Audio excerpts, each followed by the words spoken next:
대통령실에서 이렇게 이야기합니다. 명백한 법률적 위반이 없는 한 예. 탄핵은 불가능하다. 이런 주장을 합니다. 그러니까 바로 그 점인데요. 그러니까 법률적으로 문제가 없으면 괜찮다. 명백한 위법이 없는 한, 명백한 위법이 있는지를 특정하기 위해서 특검이 필요한 겁니다. 네.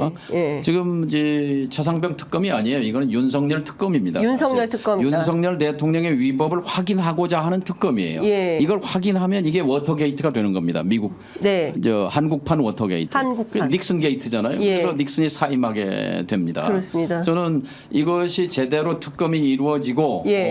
가면 윤 대통령은 사임 위기에 몰릴 수밖에 없습니다. 사임 위기. 예. 분명히 대통령의 권한은 네. 헌법과 법률에 의해서 행사하도록 되어 있습니다.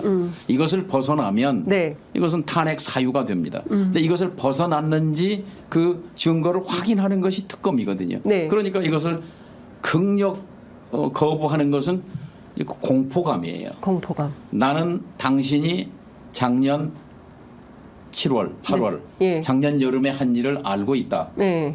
우리 국민 알고 있잖아요. 예. 그런데 본인이 더 잘 압니다. 그렇습니다. 본인이 작년 여름에 한 일을 잘 알고 있단 말이죠. 예.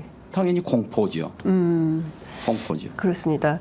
특검법을 누가 추천할 거냐 특검을. 그래서 민주당에서는 당연히 지난 그 박근혜 국정농단 사태 때처럼 예. 야당이 특검 추천권을 가져야 된다. 예컨대 과거에 했던 방식대로 대법원장이 추천하거나 대한변협에서 추천했을 때는 성공하지 못한 특검이었다. 예. 관련해서 한동훈 위원장 이렇게 말합니다. 특검법 통과시키려면 내 특검을 받아라. 이런 주장을 오늘 이제 경향신문 인터뷰에서 주장을 했던데요. 조국혁신당의 조국 대표는 그러면 우리가 특검 추천권을 내려놓겠다, 양보하겠다, 예, 고집하지 않겠다 이런 주장합니다. 어떻게 가야 됩니까? 네, 그건 뭐 방법론적인 기술적인 문제고요. 네. 정말 특검을 하느냐 못하느냐 네. 지금 기로에 서 있는데 이제 윤 대통령에게 이제 공이 오늘 뭐 이제 처리하지요, 우리는요. 네. 예, 필리버스터 강제 종료하면 이제 표결하니까. 네. 이제 윤 대통령의 공이 넘어가는 겁니다. 21대 국회 말에 이제 네. 거부권 행사하고 예. 지금 이제 뭐 거부권 행사는 아마 그게 하나의 큰 변곡점이 될 겁니다. 네. 예. 윤 정권의 운명과 관련해서 이 거부권이 지난번 거부권과는 또 다른 의미가 있는 거죠. 내일 윤석열 대통령이 국회에 오지 않습니까? 개원 연설 오겠다는 입장으로 알고 있습니다. 내일 와서 무슨 글쎄요. 얘기를 하려고 할까요? 의원님들은 어떻게 반응하시겠습니까? 어떤 얘기를 해야 됩니까? 윤석열 대통령이 와서. 뭐 특검 수용한다고 그러면 아마 이제 경천 동지할 일이 생기는 거죠. 그리고 오늘까지 이어진 그 필리버스터로 예, 볼 때 그 가능성은 없어 보입니다. 그것이 오히려 뭐 살아날 수 있는 혈로일 수도 있죠. 네. 특검 수용. 예.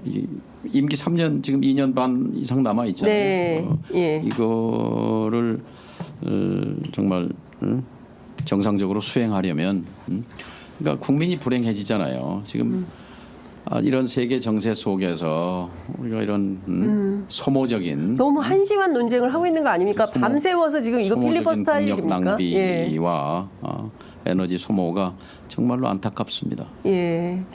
정말 상식이 무너지고 있다라는 생각이 좀 듭니다. 정말 대한민국 대통령으로서 그 헌법 앞에 선서했던 네. 그 선서 내용을 다시 한번 좀 잘 곱씹어 보기 바랍니다. 대통령실에서 어제 민주당을 향해서 이런 말을 했습니다. 이번 특검 추진과 관련해서 반문명적인 헌정 파괴 시도다. 그리고 전대미문의 입법 폭력 쿠데타. 이것을 즉각 중단해야 된다라고 주장을 했습니다. 헌정 파괴 또 쿠데타. 네. 이게 이제 언어 도단인데요. 네. 이게 이제 언어 도단이라는 게 길도자에 끊어질 단이에요. 네. 말 길이 끊어졌다는 건데. 그 이제 언어 유희, 언어 도단인데요. 네. 헌정 질서라는 거는 헌정 질서의 기본은 헌법 1조입니다. 국민 주권이에요. 네. 예? 대한민국의 주권은 국민에게 있고 모든 권력은 국민으로부터 나온다. 예. 그런데 국민으로부터 나온 권력에 의해서 형성된 의회가 특검법을 추진하는데 그게 헌정 파괴다. 그게 헌정 파괴는 뭐냐면 전두환 네.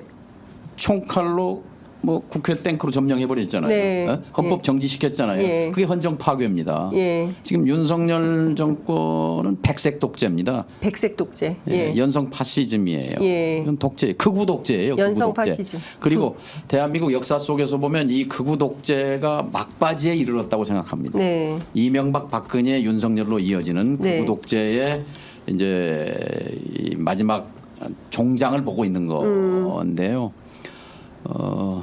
참 안타깝습니다. 네.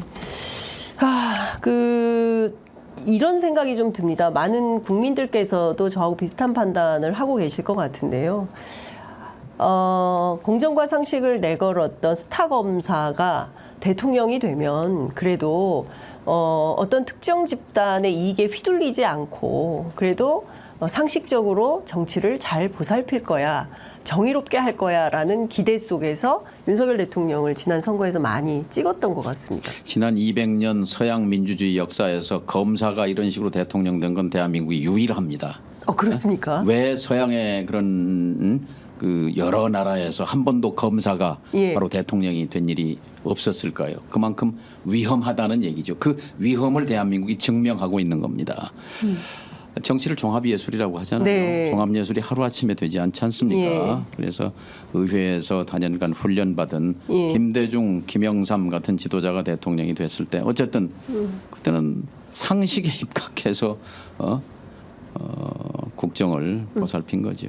그러니까요. 정말 위험한 상황이 이제 계속 지나가는데 더 큰 문제는 일촉즉발의 남북 관계를 계속 몰아가고 있고 예. 오죽하면은 저 연합사가 아니라 뭐죠? 저기 그 한미연합사 주한미군 예, 유엔사 유엔사 예. 모자를 쓰고 유엔 사령관이 대북 확성기 틀지 말라는 제재를 나섰을까요? 그만큼 예. 우리가 유엔 위험한 사령관은 유엔의 입장이 아니고요. 네. 사실 유엔의 입장이면서 예. 동시에 주한미군 사령관이에요. 그렇습니다. 예. 주한미군 사령관 전에 주한미 대사 골드버그 대사, 예.